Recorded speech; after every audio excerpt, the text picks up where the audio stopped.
Welcome in to the Casual Chaos Podcast. Sad day. It's a somber day here, Tampa, Florida, where we root for the New York Yankees. So once again in October, early October, we say goodbye to our special team. Okay. We're not going to do a minute of silence or a moment of silence. We're going to get right into the podcast. Welcome in, everybody. This is the Casual Chaos Podcast, the sports wagering community. I'm your host, Jay Ash. A little dejected, but I'm a professional. I'm ready to go tonight. I'm joined, as always, by my co-hosts, Jeff and Bubba. What's up, fellas? Not much, man. How you doing, Bubba? Good, great. How's it going, fellas? We're going on 17 years without a championship, so life's not terrific right now for Yankee fans. But I guess other teams have it worse, right? So. That's for sure. Yeah. That's for sure. Those 17 years make Jeff and I 29. So we are ready to rock and roll tonight. We got a full slate of potting ahead of us. We've got a lot to cover, and we got all the time in the world because it's a podcast. We don't have to worry about anything other than how long we want to talk, and more importantly, how much you're going to actually listen. So if you're joining us for the first time, where you been? If you're a returning fan and avid listener, welcome back. We're always happy to do this on Thursday nights. We're recording on Thursday. This will be published on Friday. It's 8:12. We're a little bit away from the Eagles/Giants Thursday night football game. We've got baseball. I understand that baseball is still being played, even though the Yankees are not playing. But Dodgers and Phillies are in the midst of their game, and Cubs Brewers are on tap. So you saw the socials flash at Casual Chaos Live. Follow us at all the socials, X, TikTok, Instagram, Facebook, all the socials. And then our YouTube channel, where you may or may not be watching this, because our pod is on YouTube as a video pod, as well as Spotify or Apple. But join us live every Sunday for our Casual Chaos Live events. This Sunday, we will be doing the Bucks 49ers here in Tampa. So we'll be coming to you live. It's a great format. We are open to the community. You're sending in your tickets on the Discord, chatting with us on YouTube and Twitch. Real-time action, real-time reactions. And we've got a great group of people working on our behalf in some local bars. If you're interested in participating, hit us up on the socials. We'll tell you how you can do the same in your area geographically. We are a nationwide show. In fact, we're a global show. So come join us on Sundays. We had a great time this past Sunday, and we've got a pretty cool partnership we're going to announce next week. But we're already looking forward to it, planning ahead, and things are going to be good. So we're going to transition into actually talking about sports wagering. But first, let's call it a moment of violent change, not silence, and what this Yankees franchise needs. We're going to go to our preeminent host, or I should say preeminent Yankees voice. Jeff, what do you got, buddy? Well, let's start with you. I mean, you probably watch more Yankee baseball over the past couple of weeks than you have in a while, right? I mean, you pay attention to them in the regular season, but you're not religiously watching them. What are your thoughts on what they need to do for next season? I think every year we're in a situation, the immediate reaction is a little bit of blow it up. It's always easy to just say Boone's got to go. I think the deeper argument is Cashman has to go. It's time. You've been there for decades. And the team's just not constructed properly. We have 3 left-handed catchers, not ideal. We've got 5 designated hitters, not great. We've got a shortstop that, I don't know, if you put a ball on a tee, he might bat 250. We just have situational issues. As much as I don't like how Boone operates the bullpen from time to time, the reality is the bats just don't show up in the clutch when they're supposed to. The defense lets us down more than hell. I mean, last year was a great run, but we saw it in the World Series. I don't know if it's, we blow game 1 in the World Series and then we look like we never played baseball again. Mm-hmm. So I don't know if it's a locker room thing. It's not a culture thing because it's still like 20 something years of winning record, and we get there. And I sent you the Totoro bit, just like freaking out, like diehard New York Yankee fans. It's just, it feels like egregious, but we're a spoiled fan base, right? We feel it's our birthright. We're supposed to win, right? Back in the 90s, the mid 90s, especially when, the late 90s, when we were on the run, there used to be a billboard right as you get off Jerome Avenue. And it said, it's called the World Series, but it's usually played here. And it's a picture of the Yankee Stadium, right? So those days are gone. It's just like, if you're a Yankee hater, you love watching the Yankees get bounced every October before Halloween. Right. I'm just getting tired of it. So I'll let you jump in. I've got some ideas, but what the fuck does that really matter? Yeah. So I don't think. I mean, I'm pretty positive Cashman's not getting fired. I don't think Boone's going anywhere. I don't know. The team's not going to get blown up. The funny thing is, Judge got hurt a couple months ago. Everybody thought he was going to need elbow surgery. And what we learned just recently was they were going to basically sell. If he was going to get operated on, they knew that they had no chance of winning the World Series. So they were going to trade Bellinger. They were going to trade Grisham. They were going to trade Williams, from the pen.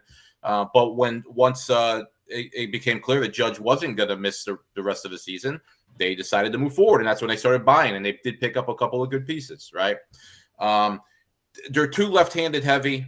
Right. It doesn't really bother you in the regular season because teams can't sort of set their roster to play against the Yankees. But in the playoffs, they can do just that. And Toronto was throwing lefty reliever after lefty reliever against them. Goldschmidt had a huge decline. He became a platoon player. So they could only play him against lefties. They couldn't play him against righties. And if you play Goldschmidt, you're taking Rice out of the lineup. So they need another legitimate right-handed bat. Doesn't have to be a superstar. They just need another legitimate everyday player right-handed bat. Who that is, I have no idea. And to your point about the catchers, I'd love to see him get a second catcher that's righty as well. Wells is a really good defensive catcher. They're not going to do away with him. He's still young. He's still cheap. But there's certain teams that he just should, or certain pitchers he shouldn't be playing against. They need a righty counterpart to be a caddy with him. Mm-hmm. We talked about the pitching. They do have a good staff for next year. Cole's coming back. Now Cole's going to be 35, so he's not going to be the Cole of old, right? But you got Cole, you got Fried, you got Cam Schlittler. Rodon is going to be your 4 if they don't trade him. I mean, we did talk about in text about possibly maybe moving him, right, to try to improve the team in other areas. So we'll see what happens. They got a bunch of pitchers in the farm that are, a couple of them especially that are probably mid-season upgrades next year if they need them. One of them they got from the Red Sox in that trade for the catcher that starts for the Red Sox. The other one is a 6'7", fireballer. So they got another one of those guys down on the farm that's considered their best pitching prospect. So we'll see what happens. It's a bummer of a year. They did get more athletic, which is good. Hopefully, they're gonna have to make a big decision on whether they're gonna bring Bellinger back or Grisham back. I don't think they'll bring both, so it'll be one of those guys, right? And then Dominguez will probably get the other outfield spot. So prefer it be Bellinger. Yeah, I would think so too, depending on the money, I guess, right? I mean, depending on the money. So no, he would. Let's go. That's the problem with Bellinger. Someone's going to offer him, whether it's a truckload of money or not. It's going to be a small SUV if nothing else, right? So I know a lot of Yankees fans want them to go after Kyle Tucker, who's a free agent this year. Be a great pickup. Yeah, it's another lefty though. He is. He's another lefty, and he's going to be more expensive than Bellinger. Yeah. So. And they're very similar players. They're very similar age-wise. So I guess I wouldn't be annoyed if they stuck with Bellinger instead of Tucker. Bubba, to your point, if he was a righty, I'd be all in on Tucker. But he's a lefty, right. Yeah. So I don't know. Anyway. Bubba, you got any thoughts before I jump back in? Yeah, I mean, the Yankees, to me, from an outsider looking in, again, I didn't watch them as much as you guys, but I saw the pivotal moments in games, especially as of recently. And then I went back and looked at the stats. They strike out too much, right? They're striking out almost 10 times a game, 9 to 10 times a game. this year, that's 3 innings. It's like you can't fucking – I know it's strikeouts are up in baseball all around, but in the playoffs, bases loaded, I saw it numerous times, guys in scoring position, just like 2-3 strikeouts in a row. It's not good. And that's part of the lefty on lefty thing. But yeah, it is for sure. But like, and like Jay, you bring up the old school Yankees, right? The 90s. And so I think the culture has changed. I think the Yankees have like the iron fist is not there anymore. And I'm not saying that that's the reason they're not winning, but that's what made the Yankees great. That's what made, the 5 or 6 Hall of Famers that played in that era that won 3 or 4 championships. They had a sense of like urgency. They had a sense of like, I want to win. It seems like there's some more I guys on the roster right now that they're not really bought in. They just care about how big their chain is and what their individual stats are, which I get it, right? Baseball, you got to go get it. You got to go get your money, make your money. But it just seems to me like the team. Now, I will say this. I'm talking negative. Their pitching staff next year will be great. I think they're going to have 3, possibly 4 horses. So I'm not completely out on them. And like you said, it's been 20-something years of just winning record, always there. I think one disappointing year where they didn't make the playoffs a couple years ago. But, still winning record. Still winning record. Yeah. I think the Rays won like 90-something games that season or something like that, or 100 games or something like that. So, yeah, it's like, tough to call them out on that. But listen, the Yankees will always be a competitive team. They're going to spend the money. They're going to go get guys. I'd like to see them keep the team together mostly, Jeff, to your point. Like I would like to see them have another year together, I don't know. I mean, as you guys know, I'm a Sox fan. I don't hate the Yankees. Like, screw them. I'm not going to get on here and talk bad about them because, Judge played well. I thought he played great. He had 500 in the postseason, right? I mean, that's incredible, but he can't do it. He can't do it all. Well, you can't do it all when there's nobody on base. I mean, he basically came up with nobody on base all the time. Absolutely, So listen, he batted 500 while the leadoff guy batted less than his body weight. Yeah, that's to your point. So I feel bad. I do feel bad for him. It's like, they've got him locked up for a while, right? But like at some point, he got to be thinking to himself, what the fuck? Like, I want to go win a championship. No, that's part of the problem, I think, Bubba. And you brought up a good point about the old school, and we actually know old school players, right? And so we get a download, from people that won the World Series. Like we have real conversations with those people. We understand, to a degree, what was going on in that locker room, what the mentality was. But it all goes back to the boss was about winning the World Series. That was it. It wasn't about owning the Yankees. It wasn't about having a TV station. It was about winning the goddamn World Series. Absolutely. The Suns are about our valuation, selling tickets. Yeah. They're about attendance. They're about revenue, and they're about not getting luxury tax. And you know what that mentality did for everybody in the organization when the boss was there? It had the head coach on the hot seat 24/7. Like he needed to win games. He needed to get to the postseason. Yeah. Let me just jump in here real quick. So the Yankees didn't win a World Series with Steinbrenner as the owner from 80 to 96. So they tried, Jeff. They tried. They certainly did, but his antics were not necessarily helpful. And don't forget that 90s team that everybody loves was put together when he was suspended. He had nothing to do with building that team. I understand. And please don't take my comments to Bubba out of context. I was just reiterating what he was saying. Okay. My point is next year, is the pitching going to be good? It's going to be great in a regular season when Cole gets through his rehab assignments and is mediocre, maybe in the first half of the season coming back. But every time he winces, flinches at 35 years old, you're going to be worried about it. All right. We're not talking about the regular season. We're talking about playoffs. You're right. So if it's how are we getting back to the World Series, Fried is not a World Series pitcher. Neither is Rodon. His track record in the playoffs is not what you want. Rodon is not. What did the Blue Jays players say? What's the game plan? Make him sweat because he sweats out there, right? Mm-hmm. He's fucking hittable in the playoffs. He's hittable in the regular season for that matter. Yeah, absolutely. I get your point earlier today. If he's your number 4, that's fine. Are you really comfortable with him going in and saying, okay, he's going to get the ball in the the divisional series, then the ALCS, maybe once, and then the World Series, he's going to go 3-0. You're not confident in that. No way. I love the kid. I'd rather see Rodon get packaged up with anybody to bring in an average right-handed bat and bring a kid up. Let's see what's going on. Right? It may happen. I mean, they've done things outside the box over the past couple of years. Stuff that they normally wouldn't do. So it could happen. Right. And it's easy behind a laptop, a microphone, and a camera playing GM. And I'm not trying to do that at all. It's just, as a fan, it's like we've seen this movie on replay for dozens of years at this point in time. Mm-hmm. And we've got a historic right-handed batter who may go down as the best right-handed batter of all time.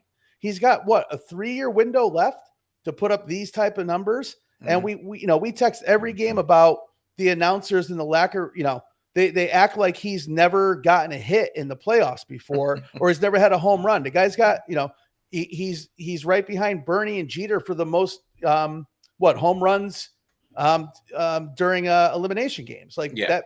And it's double digits. So it's like he hit a home run. It's like, oh my God, Judge homered. I don't understand where it comes from. So let's get a more functional team around them. Listen, I like Jazz. To Bubba's point, though, it's more about the, look how big my platinum chain is. How about throw a fucking runner out? You know what I mean? How about not, how about actually run hard? So he's a frustrating player to watch. And that's just what, I don't want to bring back Knobloch or anything when he just forgot how to throw a baseball, but I like a little more on my second baseman, and our shortstop, as good as he is defensively, he needs to be DH for instead of the pitcher. Yeah. I don't know what they're going to do there. They got Caballero they picked up from Tampa. So the two of them, I guess, could be, fighting that out. Who's going to be the starting shortstop next year? I really don't know. The Yankees' number one prospect is a shortstop. So I don't foresee them going out and actually signing anybody of note. You know what I mean? They're not going to spend a lot of money on somebody when they think that they got a kid who's going to be ready in, 6 to 18 months. So touchdown Jackson Dart. Yeah, and the Phillies just walked. The Phillies just walked in a runner, by the way. 50 pays 150. Put it to you this way: the Yankees, Jeff, they've got the big bat. They've got one of the greatest players to ever play the game, probably, and in baseball at the moment. They're missing the pieces, right? They're missing the shortstop that can hit in the clutch, that can make every play. They're missing the second baseman that is reliable on defense. Not great, just reliable on defense. They've got, decent arms, but they're not far away from being back in that World Series. They're not. No, I don't think I agree with that. And they were there 12 months ago. So yeah, they were there last year. Yeah. And listen, we could have, I don't want to say we should have, but we very well could have beat the Blue Jays. Absolutely. We just got our souls ripped out game one. And they fucking scored 10, 12 runs or something. Yeah. And then they lit it on fire. I was telling Julian when we were watching the other night after the third inning on Tuesday, when it was like, oh my God, this is happening again. I looked at my son. I was like, we've played 21 innings and given up 29 runs. It's not great, man. Yeah. So I don't think we're too far away. So to your point, Jeff, I don't think Boone's going to get let go. And I know Cashman's not either, but we've got to make a noticeable difference. And that's not signing a flashy player. It's just reconstructing and looking at it logically and just saying, hey, 3 left-handed catchers probably isn't ideal for a major league franchise. Let's do something different. And let's have some blend of defense and some guys that could bat 230. Every other guy that got up was batting 160 or lower. It was it's embarrassing. Yeah, they had a bad postseason. There's no doubt about that. Yeah. So and then Dominguez comes in for the first time in the series and hits a double, and you're like, where's that guy been? Right. Yeah. So anyway, all right. We talked way too much about the Yankees, but bottom line is they're not going to blow it up, but they will certainly make a couple of tweaks, and we'll see if it's good enough. So. The outro music. I love it. All right. The flag's folded. Producer Tyler, do we have any tickets to talk about? Yeah, we have a few tickets here.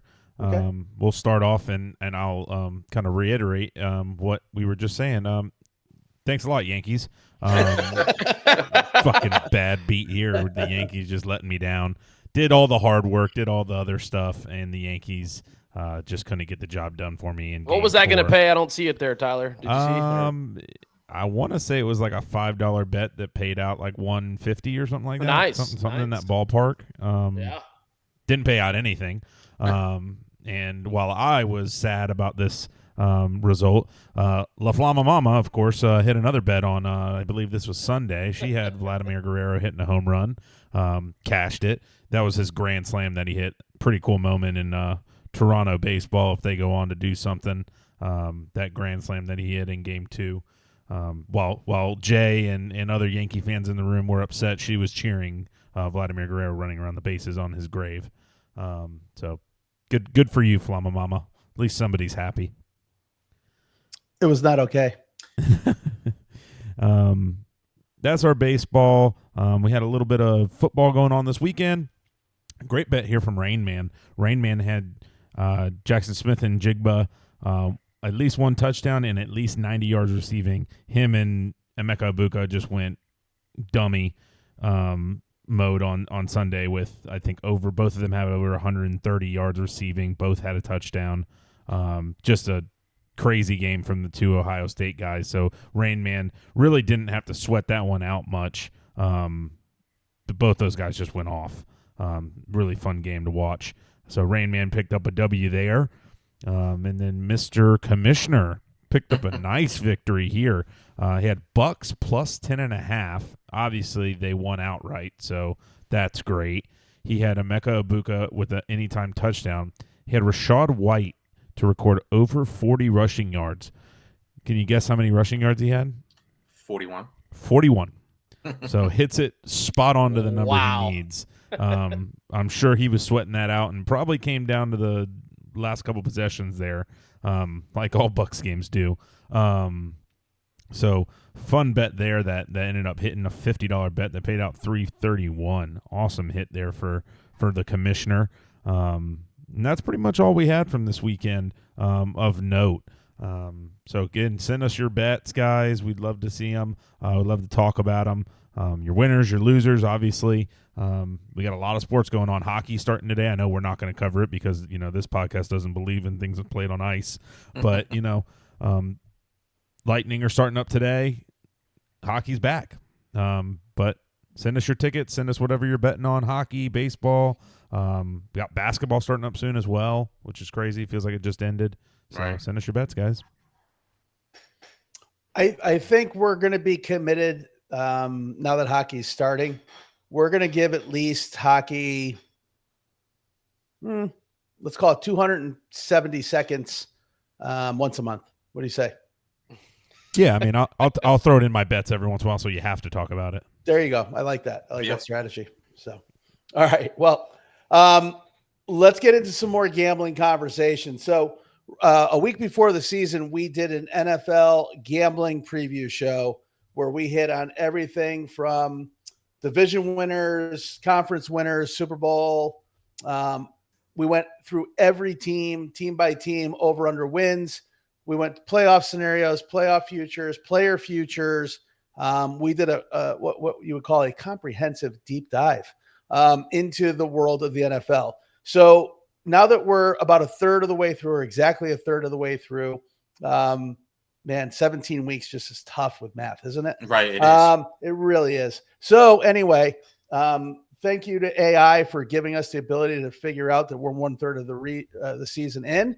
We're going to do a little recap tonight. We're going to see where the three of us are, and producer Tyler for that matter. I apologize, the four of us, for our predictions from a gambling standpoint. Okay. Now, this is, again, when we did this program, it was about the odds. Also, our decisions were odds based, right? So some of the division winners, et cetera, we wanted to see, where our tickets would generate the most bang for the buck. And we faded things that were either overly aggressive in the minus column or just didn't make a lot of sense. So we're going to break this down. Everybody's going to get an opportunity to kind of run through it. But we're going to go through three different categories. We're going to say, what are you feeling like a genius or absolutely great about? What are you feeling good, but might need a little help? And what is just a brutal or clear miss? So those are the three categories. Who wants to start, and what category do you want to start? And we'll go around the horn. Go ahead, Bubba. We'll let you start first. Pick the category. All right, you guys want me to give all three that over under wins. Team wins. I'm going to tell you what I feel confident about. I took the Jets under at minus 145, and it's looking great right now. They don't have a win. You know, I don't think they're going to get to 6.5. That was the line, by the way, 6.5. I see them maybe winning 1 or 2 games the entire season. They're just not a good football team. So I feel really good about that. Second one I feel great about in over-under wins is the Colts. I think the rest of the podcast had the Colts under 7.5 wins at I think it was minus 130. Yep. And I took them over at minus 110. So I feel really good about that. They're obviously playing really well, so we'll see if they can. Plus 110, sorry, plus 110. And then switching up categories, this is the last thing that I feel super confident about still. I took it. We all took it, actually. I went back and looked. The Bucs win in the NFC South. Minus 107, kind of an easy play. And they're in line to win it right now. So those are my 3 that I feel really confident about. What do you guys got? What do you guys think? Yeah, I was going to say the Bucs as well. That we all said it at the time that the odds just didn't seem to make sense. Yeah, minus 107 just didn't seem to make sense. So touchdown Giants. Yeah, I think the team's only going to get. I think the team's only going to get better too, right? Like they're injured, they're coming back. A lot of guys are going to come back here. Evans will be back in a couple weeks, if not, next week, for the Monday night game. So I think the team's only going to get better, and they're 4-1. They could have been 5-0, but the Eagles game was kind of crazy. We watched that together, obviously, but yeah, excited about that pick too. Yeah, and good on you for seeing something no one else saw in the Colts. Yeah. Yeah. That was complete luck. Complete luck. Speaking of no one else seeing something, I had the Ravens under at plus 105. All you guys had the over there, so I feel pretty safe there. Yeah, no doubt. I mean, they'd have to go. What they'd have to go like 10-2 the rest of the way to get over that. So, and I got the Steelers over at 8.5. Minus 125. I got over 8.5 there. So that looks great. Yeah, I like that one as well. What about you, Ash? Yeah, so I feel like a genius / I feel great about my offensive rookie of the year in Egbuka. Yeah. At plus 1,600. I threw $100 on that. So that's looking really good. And Jeff pointed out, I also liked him at plus 8,000 for most receiving touchdowns this year, which he's right in line for. When you designate a rookie the first week in training camp as a captain, you expect, that's a special kind of player. So I was really excited to see that. My division winners, the Lions at plus 157. I know everybody after 2 weeks said the Packers were going to the Super Bowl, and yeah, they got the Browns this week, but a little different after you lose to the Browns. I'm sorry, they got the Bengals this week. After you lose to the Browns and then tie with the Cowboys, we'll see what happens with the Lions and Chiefs, but I feel really good about the Lions play there. And kind of tongue in cheek, I did have the Bengals under 9.5. So I feel fantastic about that right now with 2 wins, no quarterback, no offensive line, and no defense. So welcome in Joe Flacco. Yeah, and he's starting Sunday too. It's crazy. Yeah, well, he knows every playbook. It's called throw deep and hope you get a penalty. Yep. So there we go. I love it. All right, Tyler. Yeah, feel good about the Bucs. That's my big. I feel great about the Bucs. I had the Lions as well. Feel great about those. In the division winners lines. everything else, I was high on the Bengals, obviously, with the Burrow injury. That just kind of eliminates a lot of stuff. I had him for MVP, had him for a bunch of different things, have them winning their division. As soon as he goes out in first game, it's over. That's all that stuff is over and done with. So everything that you're high on the Bengals, it goes out the window. So those guys, and I have the Patriots. I go into Buffalo. We talked about it a little bit the other day. The other day, that they went into Buffalo, and if they come out of that on the winning side, then you got to really start taking them as a legit contender. I have them at plus 500 essentially to win that division. So do I. It's definitely not out of the question now. When you win a game in Buffalo, you've got the blueprint. Now you're going to play them. The next time you play them, you're going to be at home, so you like your chances there. So Pats and Bucks, Lions, those are my big three. And that's kind of, again, Bengals kind of screwed me. Yeah. All right, I'll kick off the next category. I feel good, but so I still feel good about the Seahawks winning the division. I got them at plus 500 before the season started. It's still right around that number, depending on the book. I know they lost a tight game to the Bucks this past weekend, but that team is competent. That team has a solid offense that can put up points. They have a defense that kind of got exposed by Baker and the boys, but at the same time is still a solid defense. That was just one of those games where, it was just inevitable the quarterbacks were going to rise up, right? Both rejects, both Carolina rejects specifically, and they came out and were like, these are clearly the best two quarterbacks in football from a number standpoint, right? So I still really like that play. I feel good about all of my NFC division winners, except the Eagles are getting trounced right now. So I feel good about that. But is Washington going to be for real with Daniels? Is he going to stay healthy? I still like the Lions. I like the Bucks. I like the Seahawks. I think we're going to be good there. And then I'm really, kind of going out and I'm going to stay away from over-unders just because it's a little fickle. But I still kind of like the Bucks going to the Super Bowl. I still feel good. I mean, I know it's a long way to go, and they've just looked good enough the last 5 weeks. Baker, I've got a ticket for him to be MVP, and they just look solid, man. I mean, even with all the injuries, if they start getting healthy and they start gelling at the right time, and, obviously Baker's, when he runs, it's a car accident away from never getting up again. But, man, the dude's a dog, and I really think they're coming out of the NFC. I don't see anybody in the NFC besides the Lions, and the Lions don't scare the Bucks where you're like, oh, shit, we don't want to see them. So those are my three in that category. Right.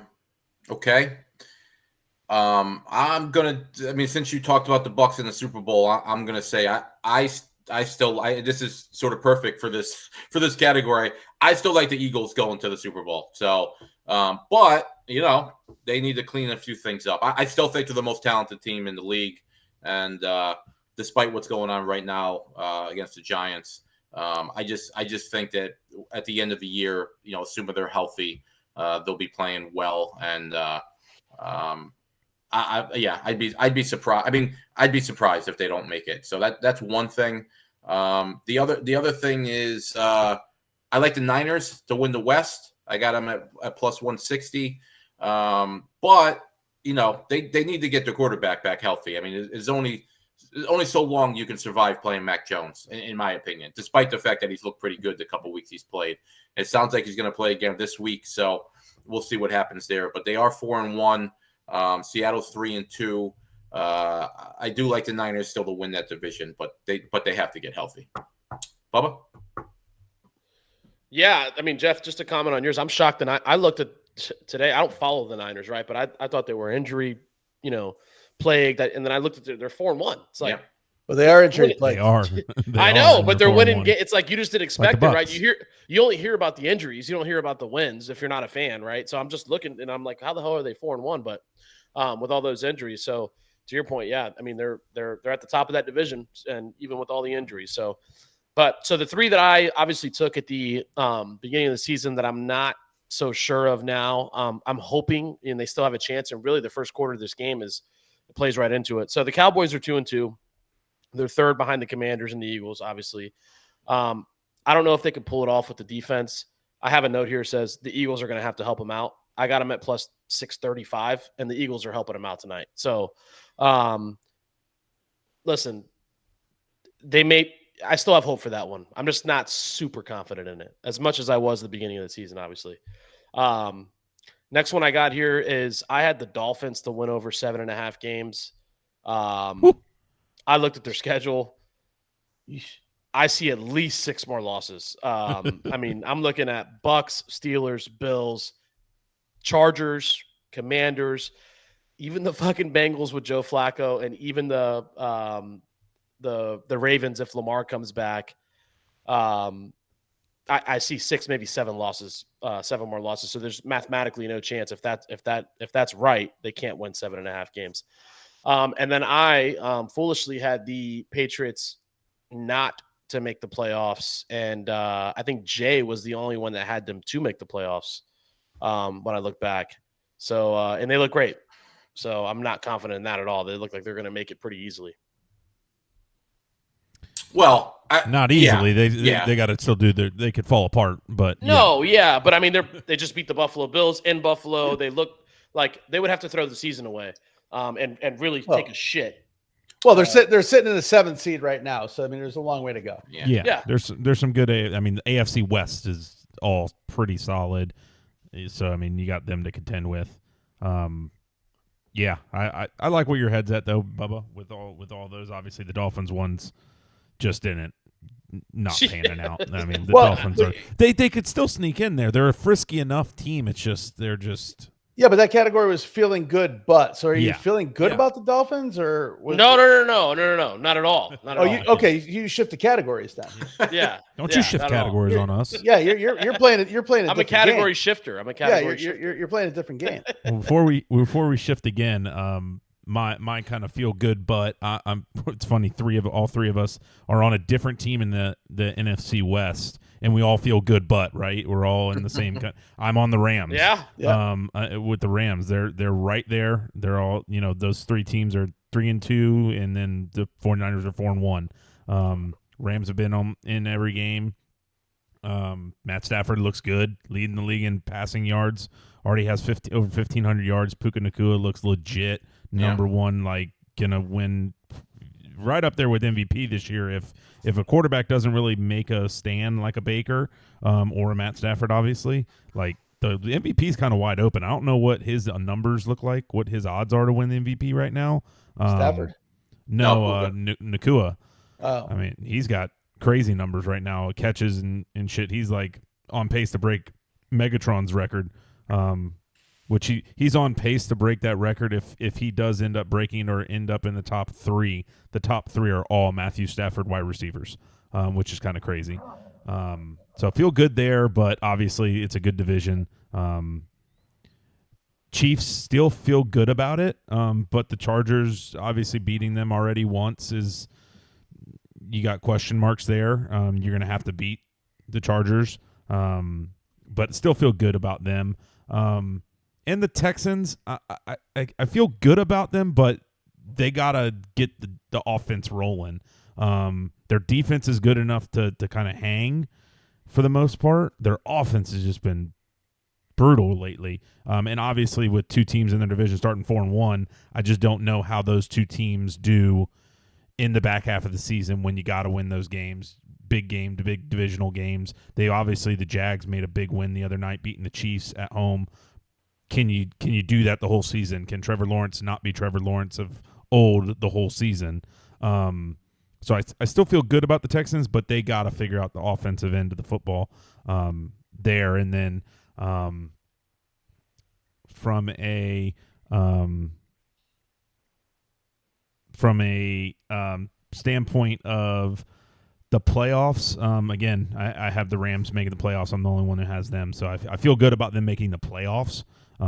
But again, if there's going to be 3 teams in the NFC West make the playoffs, I don't know if that's going to happen. So it'll be interesting to see how it kind of pans out with the NFC West. Last non-quarterback to win the MVP, Adrian Peterson, 2012. So we're going back 13 years. It's and a quarterback. He had to damn near break the record to do it. Yeah, it's a quarterback award for sure. So, all right, last category, Jeff, you get to kick it off. Just brutal or a clear miss? What do you got? On the opposite end of Bubba, I got the Colts under 7.5. That's obviously not going to come in. This is injury related more than anything else, but I got Burrow to have the most passing touchdowns. That's certainly not going to happen. I'm trying to think if there was anything else. I also have the Jags under, which looks pretty bad right now. So, what are you going to do? But I mean, all told, I'm feeling pretty good about a lot of the stuff I picked. It's still so. I mean, Barkley, offensive player of the year. That doesn't necessarily look great right now, but it's still certainly possible because nobody's really running away with that except for Egbuka. I mean, if he doesn't win MVP, he's on pace to certainly take that award, right? Yeah. Watt, defensive player of the year, certainly possible. Josh Allen, MVP, certainly possible. So, I mean, I feel good about a lot of the stuff I picked. I feel, let's put it this way, I feel more optimistic about a lot of the stuff I picked than pessimistic. But long way to go. So, all right, Bubba. So 3 things I feel horrible about. Obviously, same with Jeff. It's just kind of injury. I had Burrow on that list, but since he said it, I took him off. I had a backup. Jamar Chase, obviously, over receiving yards. It's injury related, but he's not injured, right? So it's just like he's probably not going to get that. Obviously, with the quarterback issues there, and now they're bringing in Flacco to try to go. So I had that, and I'm not confident at all that's going to hit. As Putty said, you can't start a car without a keys. Yeah, exactly. And then Barkley, I had him over rushing yards. And again, it's still early, but Jonathan Taylor looks like he may run away with that. I mean, if the Colts just stay halfway as productive offensively, I think Barkley's like 22nd in the league right now as far as running backs and total yards. But so that's gonna be tough. I don't feel like he can make up the ground again, though. He's a fucking horse, so he could have 180-yard game, back-to-back weeks if you let him, if they play some shitty defenses. And then the last thing I got is the Ravens over 11.5. That's almost not going to happen now. I know that Jeff, you had them not making the playoffs, but I don't see them winning 12 games at all, not even close. So those are my 3 that they throw away.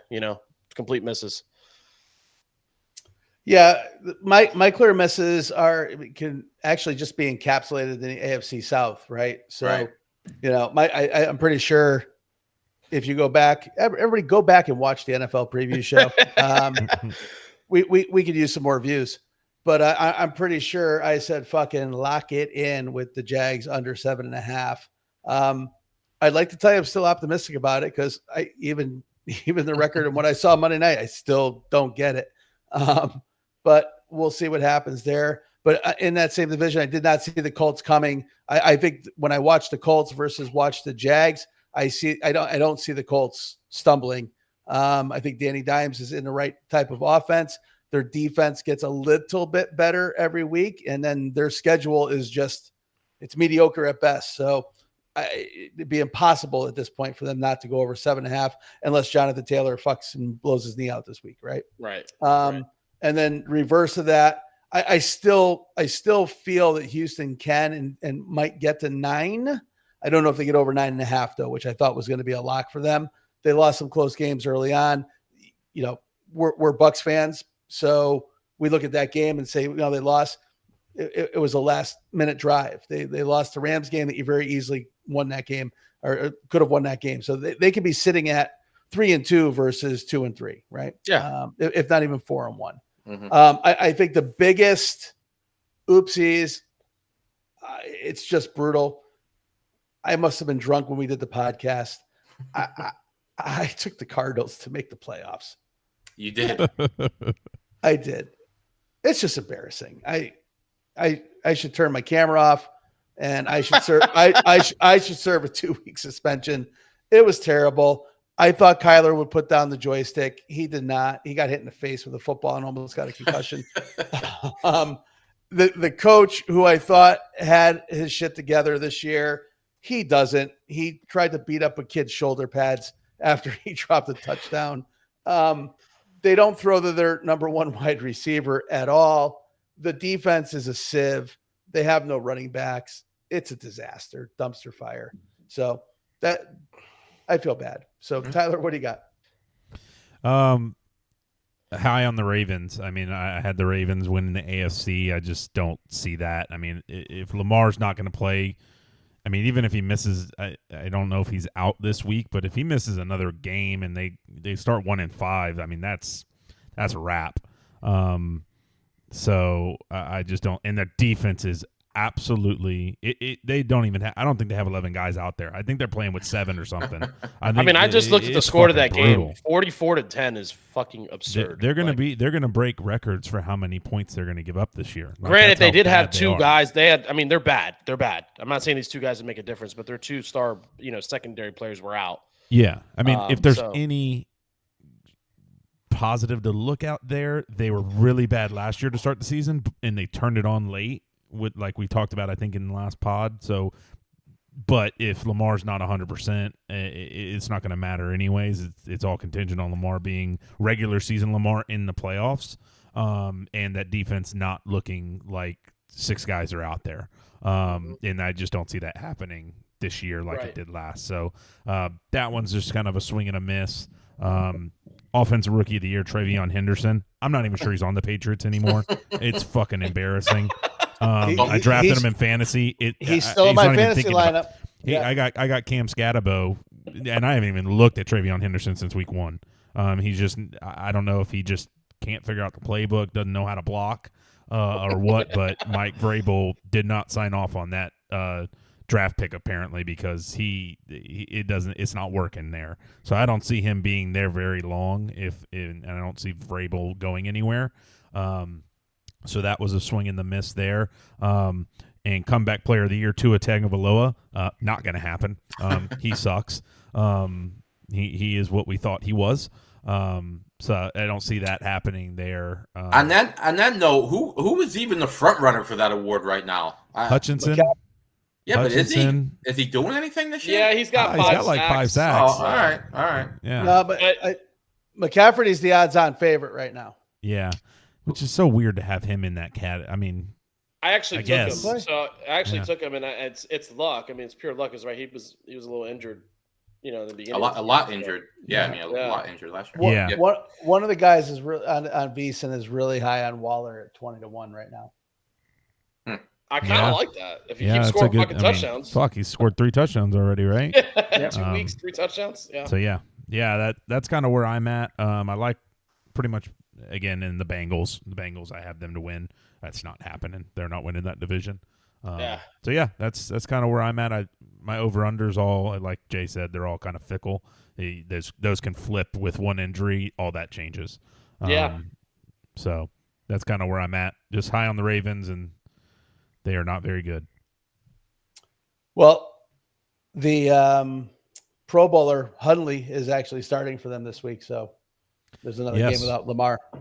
Yeah. I'd be a little nervous with that line if I'm a Rams fan, though. 7.5 seems a little iffy after they just got their ass kicked. We'll see what happens. So I mean, again, they give up 30 points every game, though. Yeah. Listen. Stafford's throwing. Take his over in yards because he's gonna sling that fucker. Oh yeah. Yeah, I mean that clone of yours in Stafford. I mean, he's doing really good with that pig liver. Yeah. All right. So that closes out the categories. We'll consider coming back. Let's go 3/4 of the way through the season, see how we're doing. Kind of replay this conversation. So let's just move to this week's NFL slate. Jay, before we do that, let me ask you a question. Okay. I had the Giants over 16.5 points tonight in this game. This will be quick.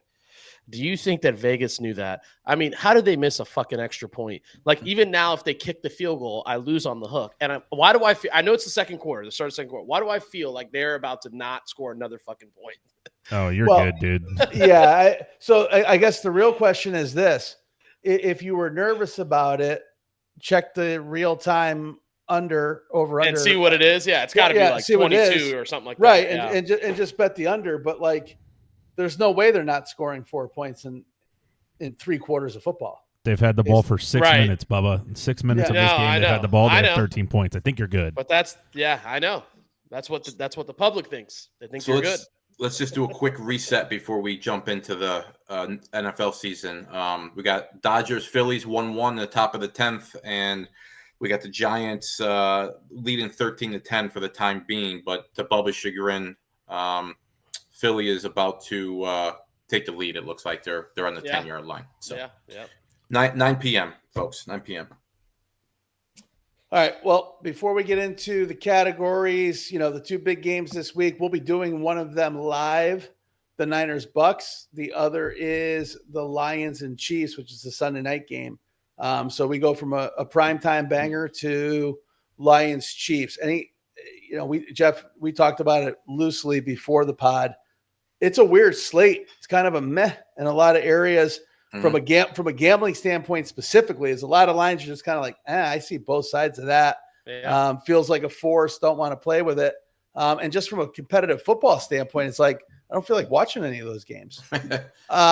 So tune in again, Sunday, 4:20, 49ers Bucks, Casual Chaos Live, YouTube, Twitch, possibly X this week. We'll see. But come check out hanging out with us, because you're going to be a snooze fest at 1:00. So those 2 storylines, anything jumping out at you or anything I'm missing? No. I mean, the quick answer for me is no. I don't think you missed anything. Like you said, it's just not a great week, So. Yeah. Seahawks Jaguars not bad with the way the Jags have played so far. That could be an interesting game. Yeah, and the Niners. Who are the Niners playing? Bucks. The Bucks. Oh yeah. I was gonna say. Yeah, I forgot about that. So. Yeah, you'll be live in that game. So brush up. Brush up there, buddy. Yeah, I already threw a couple bets in on it. So. All right. He's brushed. He is brushed. Here comes Hurts. By the way, Goddard scored earlier. That's almost as good a value as Egbuka touchdown every week. Goddard pretty much scores plus 300. No. Yeah. I took his over in catches. It was 3.5. He's got 6-7 catches already. So yeah, exactly. As great as Barkley is, he really can't catch the ball, huh? I mean, he just struggles catching the ball. I think the cornerback knocked that one out, did it not? Did he? I don't think he did, actually. But anyway, yeah, sorry. You might be right. I'm watching on an iPad, so you might be right. Yeah, cornerback knocked that one out. Technology. All right, let's go. Gun to the head, lock of the week. What do you got? Oh, boy. I'll go first. I'll go first. Last week I had the Cowboys. That was a crazy fucking line. They were favorites. They were dogs. They were favorites. They were dogs. It closed as a dog for them. They were dogs when it closed, and it hit. And this week I'm taking them again. I think they're going to beat up on the Panthers, minus 3.5. So on the road, huh? Yeah, I'm taking the Cowboys on the road as my lock of the week, gun to the head. All right. Jeff? I'm going with the Bills, minus 4.5 on the road. I just think they're going to bounce back big time. So who'd you have last week? Last week I had the Chiefs minus 3.5, and that didn't go my way. Good game, obviously, but a couple mistakes at the end cost me there. So, all right. Well, last week I gave you Tennessee Titans lock of the week plus 7.5, one on the field. And I believe if you go back again, please go back and watch our previous episodes. I'm pretty sure I actually said I felt comfortable to a degree giving the Titans as the money line play, but I just went with the spread. Go ahead. No. It's a good pick. It's a good pick. It was a lock. Yep. Gun to my head. So this week I'm going against the Cardinals yet again. I've got the Colts. I personally have a Colts ticket at 6 before this line jumped up to 7.5. So I'm going to say, as long as you get it at 6-7 by the hook down, Colts steamroll the Cardinals. I could see it. Lock of the week. My lock of the week would be the Patriots minus 3.5, coming off a big win, going to New Orleans. The Saints, they've been frisky, but I just think the Patriots are probably a better better football team. Drake May had one of his best games of his career. You think he builds off that this week and going to New Orleans. -3.5 seems like a low number at 3.5 to me in my mind. I guess it's on the road, so that's why. But going the Patriots there. Like it. All right. What are we staying away from? I don't know, but the Eagles jump off sides every fucking time they do this play. Like, it just showed it in slow motion again. The right tackle is offsides every single time. That's actually amazing. I don't understand how it's not a thing. It's amazing. But anyway, all right. What'd you say? Stay away game? Stay away game. Okay. Last week, I told you guys to stay away from the Browns-Viking games overseas, 9:30 start. Great game, actually. Ended up being a good game. But no matter what side you took, you won or lost by the hook. The spread was 4.5, and the game ended 17-21 Vikings. So, I don't know. I don't like betting those games. Anyway, someone got screwed. Someone got screwed by the hook. This week, my stay away game is the Seahawks and the Jags. The Seahawks obviously just lost a tough one at home against the Bucs. They're traveling all the way across the country. The Jags, I don't know who the hell they think they are. Seahawks, I don't know who they think they are, kind of in a good way. So I don't know. I think the Seahawks I think the Chiefs are better than the Seahawks, and they're going to go into Jacksonville, but I don't know if the Jags can pull it off again. So I'm just staying away from that one completely. I'm staying away. Last week, it was Dolphins-Panthers, and I felt, even after that game played, I felt fine with staying away from that game. This week, Cowboys-Panthers. Bubba, again, I know you're on the Cowboys. That's fine. I just don't know what you could expect to get from them from week to week. So that's just a game I would stay away from. Rico Dowdle said, Micah Parsons, hold my bear. I'm the Cowboy defector that they need to be worried about. He has predicted they know they need to worry about me this week. So that's interesting. My stay away game is the Titans and Raiders. If you bet the Titans and Raiders, you have a gambling problem. Listen to the end of the podcast. We provide an 800 number where you can get help. I have nothing else to say. What if you tease the Raiders Titans? Can you tease them? Who are you teasing them with? I don't know. Maybe themselves. Maybe the over under. I don't know. Right. You could tease them with every logical game possible, and what you will find is that teaser will lose because those two teams are atrocious. I love it. In what world should the Raiders give anybody 4 points? And in what world should the Titans not get a touchdown? The coach for the Titans, and again, I keep in mind, I gave the Titans out last week. That was a play against the Cardinals, not so much a play on the Titans. Right. When the cool thing about the NFL now is the locker room speeches. You can actually look at every locker room speech. The coach actually, I'm going to paraphrase, I'd rather be lucky than good, is basically what he said. Yeah. He didn't have anything to praise in the locker room other than the dumb fuckery that took place by the Cardinals. At the Cardinals, yeah, that's like funny. In the same game, a dude dropped the ball as he was crossing the goal line. A guy intercepted the ball and then fumbled it into the end zone. The other team got it. Ridiculous. The quarterback almost got a concussion by getting hit in the face mask with a football from 6 yards away. What are we doing? Or 6 feet away. I'm sorry. Unbelievable. Stay away. That's crazy. Stay away or call an 800 number. What was your game last week, Jay? The stay away? Oh, shit. Do you know off the top of your head or no? Hang on. Bear with me. I have to look at it. Oh, man. No, it wasn't the overseas game because you took it. Yeah, it was something else. I think it might have been the Jags. No, you had. I think you had the. No, I like the Chiefs, that one. I forget what it was. It was the Commanders Chargers because I didn't know what was going on with the Chargers offensive line. So again, Chargers getting trounced at home. So it wasn't a lock or anything. It was just I didn't want to touch it because I didn't know what was going on. No, it was a good stay away. Yeah, just stay away from it. So there you go. Tyler? Yeah, my stay away is Packers Bengals. 14.5 is just a lot of points. I know the Bengals aren't good. But they're still professional football players. 15 points is a fuck ton of points. But I could also see the Packers winning by 30 as well. So like I just stay away from it. It's going to be a bad game anyways because the Bengals are just not too much fun to watch really, even with Flacco going there. Is he going to play? Do you guys think he's going to play? Oh, he's starting. I think. They named him starter. Wow. Yeah, I think he's starting. I mean, why not? Yeah. What are you going to do? Just throw Jake how Browning the fuck out does there he know the plays? I mean, is it that easy to pick up the Jake plays? Browning doesn't know the plays. He only has one play, Bubba, and that is either throw it Deep right ball. away or throw it deep and hope for a flag. And Bubba, he actually played against Green Bay 2 weeks ago, so that obviously helps. Oh yeah.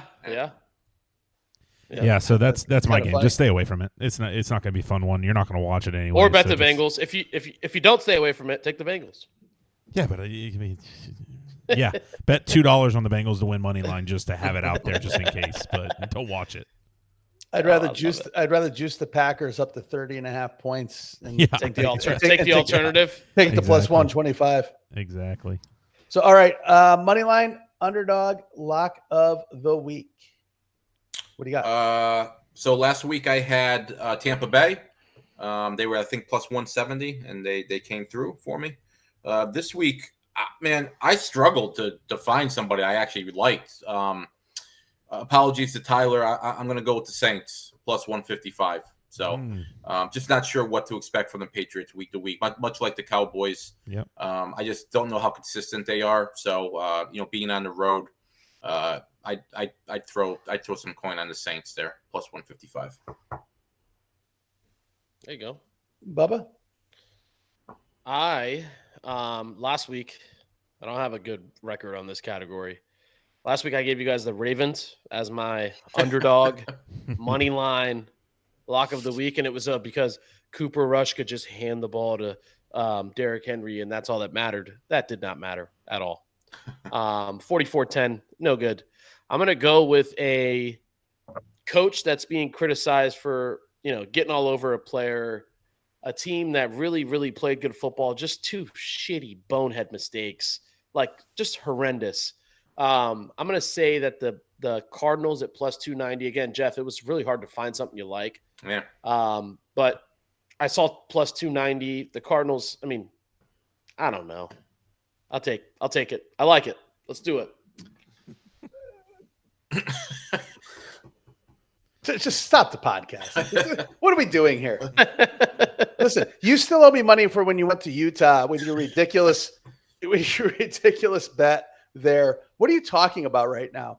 I got the Cardinals plus 290 to beat the Colts. You just like the plus 290. You didn't do. You took no time to prepare. You didn't do any homework. That is a fucking. Oh no, that's I a did. Lazy bet. Give me 3 reasons. Give me 2 reasons why the Cardinals win that game. You just got through saying the Colts and your over was so solid because that's a legitimate contender, and now they're going to lose at home to the Cardinals because that's the NFL for you. Number one, shit happens.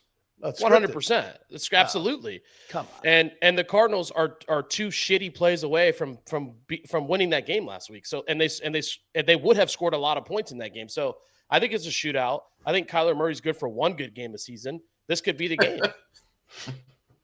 My God, I love it. Go out on a limb, Bubba. Fuck it. Tell Jay, fuck you, man, and this is gonna hit. Yeah, that's what's gonna happen. Again, as much as we love our friends at the Hard Rock, and this isn't a gun to the head, by the way. And I understand, but as much as we love the Hard Rock and our alternative services that take action, I would love to book that bet on your behalf. So whatever you would like to put on it, I will take it. And again, we're doing the 4:00 game, so that game will be in the books. So please understand as you sit next to me. As you sit next to me during a live show. Every time there is silence, I will just remind you of what a fucking bonehead play that is. Okay, let's do this. $50 plus 290. I will, on the live show, hand you a $50 bill if they lose. If they win, you have to pay me out in ones. I want all of it in ones. So, like, you could do a little bit at a time if they win, because that game will be in the books. But if not, I'll just hand you the 50 on the live show, and you can beat me up the whole time for it. I got nervous when you said you threw a hand in on the live show. I didn't know where we were going with that, but I'll make sure to hit the dollhouse ahead of time and just get some ones and just somebody let my wife know it was a business related trip. Yeah, I'm doing you a favor there. Yeah, seriously. So last week I gave out the Carolina Panthers as the money line dog of the week. It won. I felt a little bad about it because it was +1.5, +2. It was like only a +110, 120. So I want to stay away from that. I don't want to do anything as egregious as just throw a dart at a big number. Because again, I did like Carolina against the Cowboys, but and then I flirted a little bit with the Lions over the Chiefs, and I'd rather just stay away from that game and watch a good football game, hopefully. And I just don't like betting against Mahomes. So you guys can lash out at me too. I haven't liked a single game the Bills have played all year. I don't think they've looked good in really any game. They actually lost that Ravens game, and Derrick Henry and the crew just decided to fold like an Arkansas suitcase. The Patriots handled them pretty well. I think Atlanta, coming off a bye week, has an actual opportunity to be the Atlanta team at home and shock the world and beat the Bills on a Monday night. So I'm going to take the money line in the Falcons game. Home all right. So it's kind of funny. I'm on the opposite ends of all three of you guys on the three different categories. Yeah. So see what happens. And, Who is your underdog again, Jeff? Who's your underdog, Jeff? It was the Saints. Yeah. The Saints. That's right. By the way, Daniel Jones 1-2 all time against the Cardinals. With the New York Giants. With a different team. My money line dog of the week, I'll take the Bears beating the Commanders. Wow. On Monday night. Bears they're turning the corner a little bit from what it looks like. Obviously, Commanders, when Jaden's out there, they look good. I think maybe the Bears feel some type of way about losing that Monday night game last year on the Hail Mary. Maybe trying to go into Washington and create a little bit of noise there. They win that game. They're 3-2. They could start thinking, they get a couple more, big wins under their belt. The playoffs are in their sights. They're at least going to be contending for it. I don't know if they'll get there, but I'll take the Bears +195. Take them over the Commanders this week on Monday Night Football.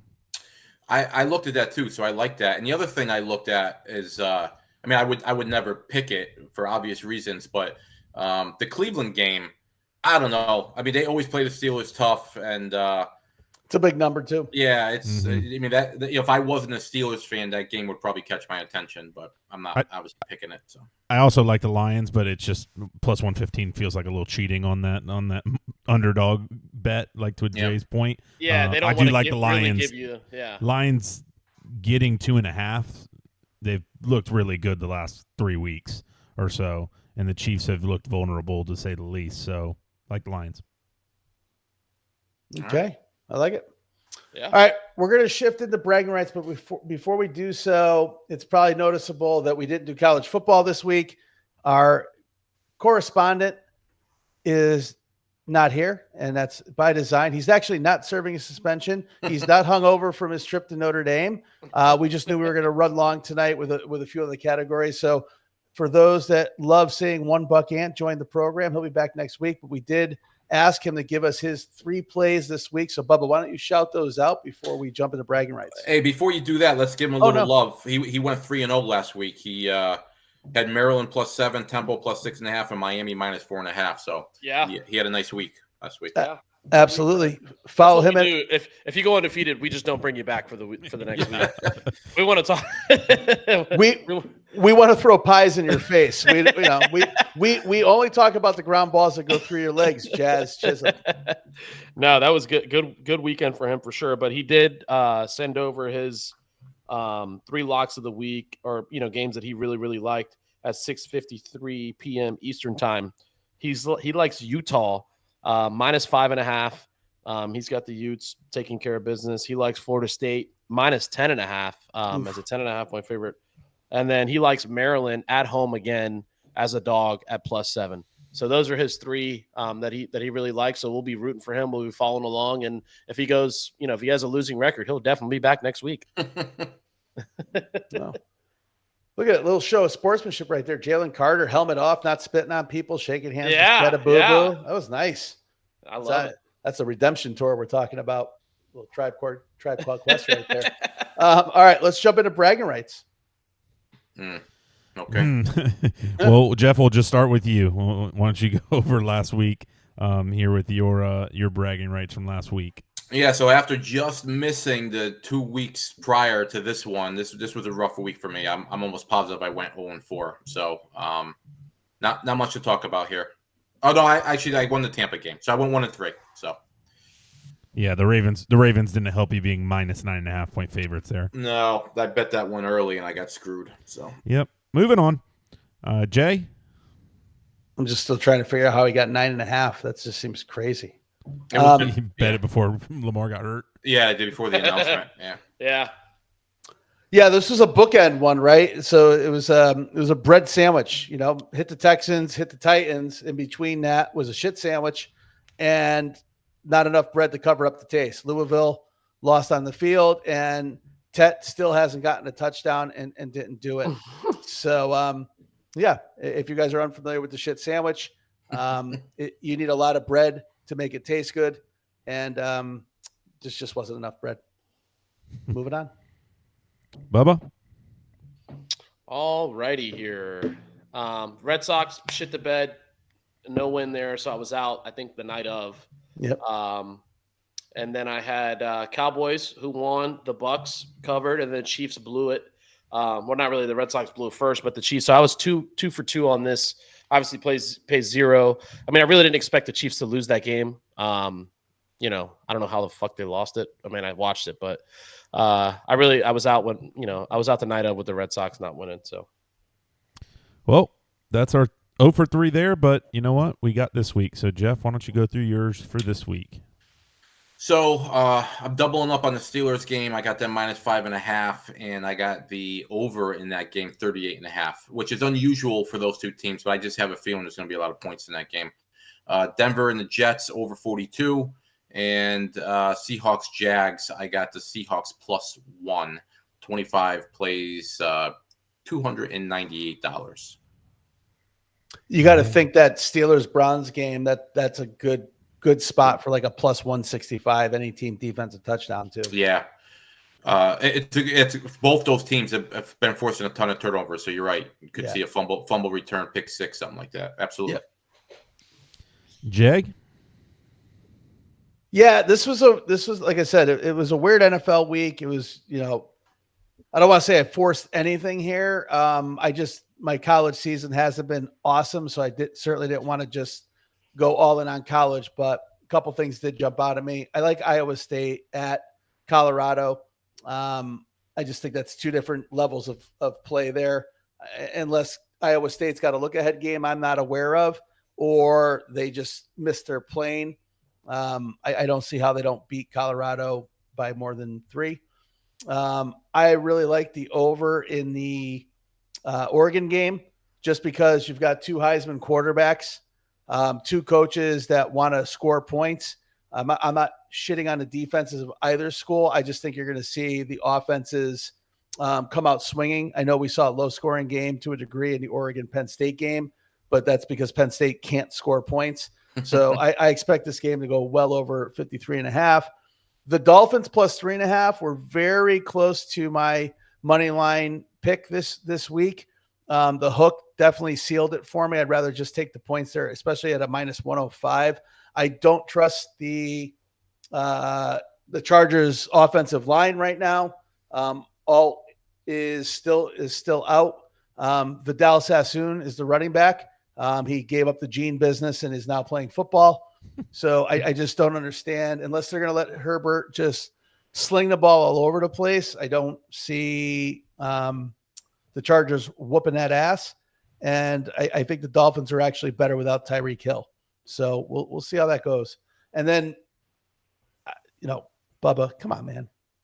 Colts minus 7. 25 base 325. All right. Bubba. Listen, you guys were hating on hockey. I'm the biggest hater on hockey, and I took the Bolts tonight. I thought at home they could win it by a goal and a half. So anyway, I got the Phillies plus a run and a half. They're tied 1-1 at the top of the 11th. I got the Cowboys to win. I have the Bucks to win, and then I have the Lightning minus a goal and a half. They're tied 3-3 in the third period, about midway through. I'm going to need a goal here soon, and then an empty netter at the end to hit that. So I could be out tonight, or I could be in good shape tonight with the Phillies and Lightning cashing in for me. So 25 wins 223.56 from our friends over at the Hard Rock. Even if I lose that, I'm still looking forward to my $145 in singles on Sunday afternoon. What is the score of that Tampa game? I'm sure Tyler knows. 3-3. 3-3. 3-3, and they were up 3-1. And Bubba, you just hit your over in the Giants game. Yeah, there we go. Oh, who scored? I'm on a delay. Scatabobo. Scataboo. Scatabobo. Didn't play him in fantasy this week, and he's him and Dart. They're not going to do anything crazy this year, like go deep into the play, but they're just fun to watch. They are, both of them. Yeah, I mean, they're outscoring Saquon right now in fantasy. If you're a Giants fan, you're obviously bummed about Neighbors because you never know how that's going to work with a wide receiver blowing his knee out that young. But those two are exciting for sure. So all right. Well, that's going to bring us to the end because that's what bragging rights does, especially when we go over as a group the week before. So the socials are flashing at Casual Chaos Live. The Discord just flashed. YouTube just flashed. Anything related to this show, the live show, it's all at Casual Chaos Live. So we keep it simple for you. Again, join us this Sunday. Bucks 49ers, 4:25 kickoff. We'll be on probably around 4 o'clock. We'll be catching the tail end of the 1 o'clock games, talking some shit, having some fun, reading some tickets.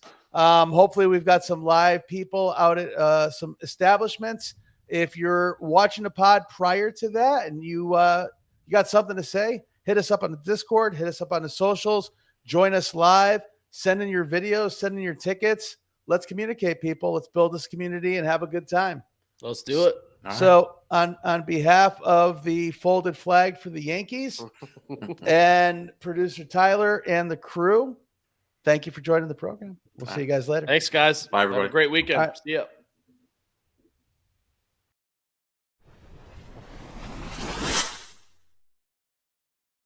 Hi, everyone. This is Jay Ash, one of the hosts of the Casual Chaos podcast you are about to listen to discusses gambling and wagering on sporting events. Please be advised the gambling and sports wagering content during this podcast is for informational and entertainment purposes only and does not constitute financial or gambling advice.